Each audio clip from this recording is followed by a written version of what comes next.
Seigneur et notre Dieu, de recevoir la gloire et l'honneur, car tu as créé toutes choses et c'est par ta volonté qu'elles existent. Mon âme te bénit. Bonjour bien-aimés du Seigneur, je suis dans la joie. Dans la joie de m'asseoir avec toi au pied de notre Seigneur Jésus pour écouter sa parole. Sa parole qui nous donne la vie. Sa parole qui nous donne les ressources nécessaires à notre existence.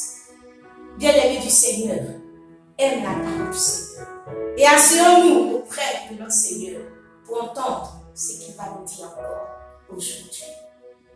Bien-aimés du Seigneur, je veux partager avec toi une histoire. L'histoire d'un bélier. Une histoire inspirée du livre de la Genèse au chapitre 22. Il est question d'un bélier qui était destiné à Abraham pour le sacrifice lorsqu'il se rendrait pour adorer le Seigneur à la montagne. Ce bélier était destiné à Abraham pour son adoration. Et les deux, Abraham et le bélier, devaient se retrouver devant l'autel du Seigneur.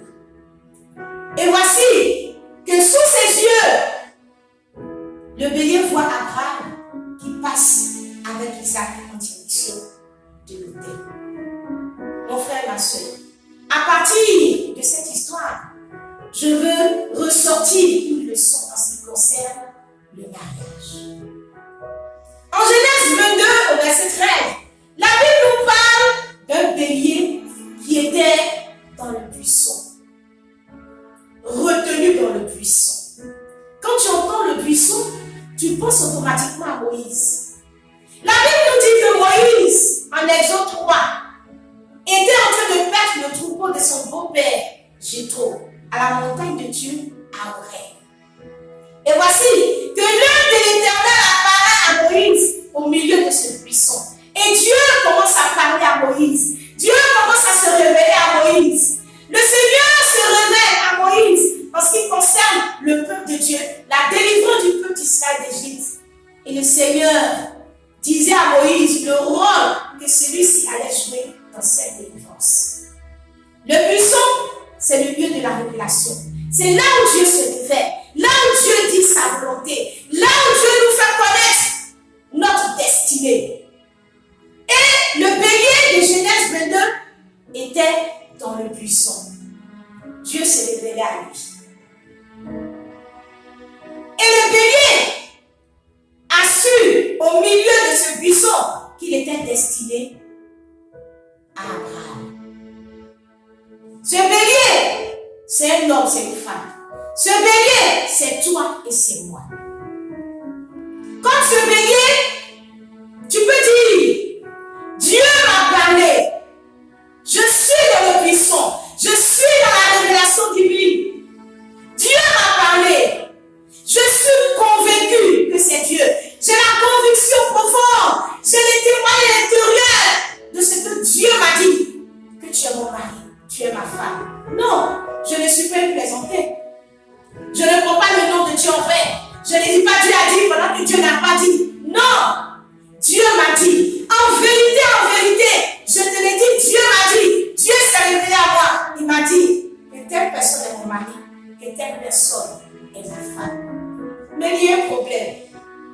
Comme le bélier a eu un souci, il y a eu un problème. C'est que cette personne de qui Dieu t'a parlé n'a reçu aucune révélation de la part de Dieu. Dieu ne lui a rien dit. La personne ne sait rien du tout. La personne n'est pour aucun sentiment pour toi. La personne est même indifférente à ta personne.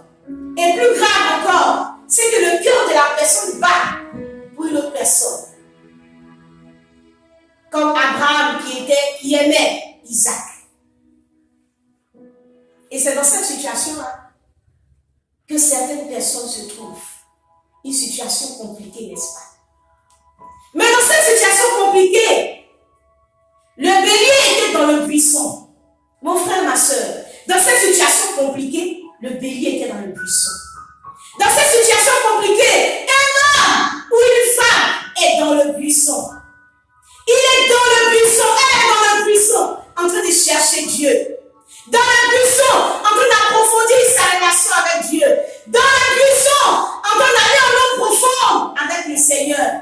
est dans le buisson en train de remercier le Seigneur de ce que Dieu s'est révélé à lui ou à elle. Dans le buisson, en train de manifester sa reconnaissance à Dieu. Parce que quand le Seigneur te révèle que tel est ton mari, telle est ta femme, tu es content parce que tu es délivré d'une question qui était sans réponse. Alors tu te réjouis dans le Seigneur. Et dans la présence du Seigneur, tu te réjouis et tu es en train de te projeter et tu imagines comment est-ce que le mariage va se faire. Dans cette joie, le bélier était toujours dans le buisson. Pour recevoir encore confirmation et confirmation. Confirmation et confirmation. Et dans cette situation-là, sûrement que les émotions ont commencé à venir, les sentiments amoureux ont commencé à se manifester. Donc c'est l'occasion pour celui-ci de soumettre encore ses sentiments au Seigneur. Et comme Marie, il peut faire repasser tout ce que le Seigneur lui a dit dans son cœur. Le jour, cette pensée ne le quitte pas. La nuit, cette pensée ne le quitte pas. Cette pensée était collée à lui. Il avait poussé cette pensée. Et tout ce qu'il pouvait faire était conditionné par cette révélation. Mais mon frère, mais ma soeur, vous savez que toute parole de Dieu est éprouvée. Toute révélation de Dieu passe par le feu. Et voici que cette parole sera éprouvée par le feu. Pendant que le bélier est scotché à cette parole, il sait qu'il doit aller avec Abraham à l'autel du sacrifice. Voici qu'Abraham passe avec Isaac en direction de l'autel du sacrifice. Mon frère, ma soeur, Dieu t'a dit que telle personne est ton mari, c'est ta femme. Et pendant que tu es dans la présence du Seigneur, tu es content. Et tu t'attends à ce que cette personne-là vienne vers toi. Tu vois que cette personne-là est collée serrée avec une autre personne. Collée serrée, scotchée, amoureux. Et ils sont en direction de l'autel du mariage. Waouh, là c'est chaud, n'est-ce pas? Là c'est chaud. Et le bélier, on pouvait ressentir les émotions du bélier. On peut imaginer des émotions. C'est le lieu où la chair peut commencer à se manifester. Et tu commences à te poser des questions. Moi, est-ce que j'ai bien entendu de Dieu? Est-ce que les songes, là, c'est véritablement le Seigneur qui m'a parlé?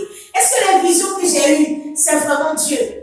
La Bible dit que quand quelqu'un a faim, il rate de manger. Peut-être que c'est ma chair. Peut-être que c'est ma chair qui me fatigue. Mais le bélier est resté dans le buisson, mon frère, ma soeur. Tu dois rester dans le buisson. Et dans le buisson, il continuait d'être connecté à Dieu et il recevait confirmation et confirmation.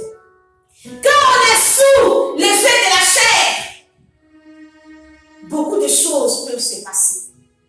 Et le bélier et cette personne pouvaient commencer à vivre une détresse émotionnelle, une détresse sentimentale. Et commencer à se dire, moi je ne supporte plus de voir Abraham avec Isaac. Je ne supporte plus de voir celui-ci avec l'autre. Non, ça me fatigue. Je peux même commencer à ressentir une certaine jalousie, une certaine impatience. Et je peux commencer à être agitée. Et cette personne s'est dit, je vais parler à Abraham. Je vais lui dire que je ne suis pas d'accord qu'il soit avec Isaac. Je vais lui dire, Abraham, Dieu m'a dit que tu es mon mari. Dieu m'a dit que tu es ma femme. Et pendant que cette personne réfléchit et est en train de grandir dans cette résolution, la voix de l'Esprit de Dieu, la voix de l'Esprit de sagesse, l'Esprit de conseil a commencé à faire retentir sa voix dans son cœur et lui dit, penses-tu que cette résolution que tu as prise, elle est bonne? Ne penses-tu pas qu'elle vient de la chair? Je vais te poser une question. Si la promesse que tu avais eue concernait un poste au travail, Dieu t'a dit que le poste est à toi, t'es destiné. Il se trouve que ce poste est occupé par ton supérieur hiérarchique. Qu'est-ce que tu allais faire? Allais-tu te rendre vers le supérieur hiérarchique et dire, Joe, dégage, quitte là. Moi, Dieu m'a dit que ce poste, ça c'est à moi. Il a dit, Dieu m'a dit. J'ai dit, la révélation est claire, très claire, elle est nette. Il n'y a pas de doute. Dieu m'a dit que ce poste, ça c'est à moi. Qui doit occuper mon poste? Je suis sûre que tu n'avais pas fait ça. Pourquoi? Parce que non seulement tu allais être ridicule, les gens allaient te renvoyer vers Dieu pour dire, mais si ton Dieu t'a dit, là, dis à ton Dieu d'accomplir ce qu'il a dit. Tu risquais une sanction. Tu risquais encore d'être renvoyé. Ce que tu allais faire, tu allais rester dans le buisson. Tu allais rester dans le secret de Dieu. Tu allais rester dans ton intimité avec Dieu. Et dans le lieu secret, tu allais supplier Dieu et demander à Dieu d'accomplir ce que sa bouche a prononcé. C'est ce que tu allais faire, n'est-ce pas? La Bible nous parle d'une histoire très intéressante. Dans le livre de Juges au chapitre 6. La Bible nous parle de Gédéon. L'Éternel a dit à Gédéon, renverse l'autel de Baal. La nuit, Gédéon renverse l'autel de Baal. Le matin, les gens de la ville se lèvent. L'autel de Baal est renversé. Ils commencent à se poser des questions. Mais qui a renversé l'autel de Baal? Qui a renversé l'autel de Baal? Ils font des recherches et on leur dit que c'est Gédéon, fils de Joas, qui a renversé l'autel de Baal. Ils vont trouver Joas, père de Gédéon, et ils lui disent, Joas, fais sortir ton fils. Fais sortir ton fils. Il va mourir, on va le tuer parce qu'il a renversé l'autel de Baal. Mais est-ce que tu sais ce que Joas a répondu? Oh, une parole de sagesse. Une parole de sagesse. Joas a dit aux gens de la vie, est-ce à vous de prendre parti pour Baal? Est-ce à vous de venir au secours de Baal? Si Baal était Dieu, qui plaît lui-même sa cause. Si Baal était Dieu, qui plaît lui-même sa cause. Qui plaît lui-même sa cause. Je peux te retourner cette question. Si l'Éternel est le grand Dieu, créateur des cieux et de la terre, celui-là qui a fait la mer, celui-là qui a suspendu le soleil, celui-là qui a suspendu les planètes, celui-là qui a suspendu la lune, celui-là qui remplit l'univers. S'il est Dieu, s'il est véritablement Dieu, est-ce à toi de l'aider à accomplir ce que sa bouche a déclaré? Dieu n'est-il pas vivant? Es-tu en train de dire que Dieu n'est pas puissant, que Dieu est faible, que Dieu ne peut pas accomplir ce que sa bouche a déclaré? Veux-tu renverser le Seigneur à une idole? L'Éternel est Dieu. L'Éternel est Dieu. L'Éternel est Dieu. Et si l'Éternel est Dieu, sa main est puissante pour accomplir ce que sa bouche a prononcé. Mon frère, ma soeur, est-ce à toi d'aider Dieu? Est-ce à toi de venir au secours de ce que Dieu a prononcé? Mon frère, ma soeur, il est vrai que tu as une responsabilité. Quand Dieu te révèle quelque chose, tu as une responsabilité, c'est vrai. Mais c'est à toi d'aider Dieu à accomplir ce que sa bouche a déclaré. Mon frère, ma soeur, je t'invite à poursuivre cette réflexion, à aller en eau profonde dans cette réflexion dans la prochaine vidéo. Que la grâce de notre Seigneur Jésus, que l'amour de Dieu le Père, que la communion du Saint-Esprit soit avec chacun de nous. À lui la gloire, à lui le règne, à lui la dignité, à lui la puissance. Au nom de Jésus. Amen. Gloire à toi, Seigneur.